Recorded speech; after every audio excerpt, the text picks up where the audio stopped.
আপোনালোকে জানে আমাৰ কেন্দ্ৰীয় সমিতিয়ে ইতিমধ্যে গোটেই অসমৰ 12টামান বিধানসভাৰ আসন ফাইনেল ডিক্লেয়াৰ কৰিলে আৰু তাৰ মাজত আমাৰ ৰূপহীহাট সমষ্টিও আছে।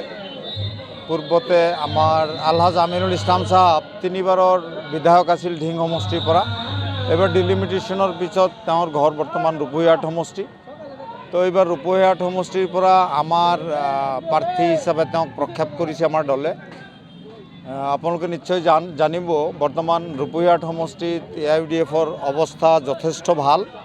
ইতিমধ্যে গোটেই সমষ্টিতে আপোনাৰ হাজাৰ হাজাৰ কংগ্ৰেছ কৰ্মী বা অন্যান্য ৰাজনৈতিক দলৰ পূৰ্বৰ অগপ কৰ্মী তেওঁলোকে আমাৰ দলত যোগদান কৰিছে। আজিও কেইবাশ মানুহৰ যোগদান পৰ্ব ইয়াতে আছিলে।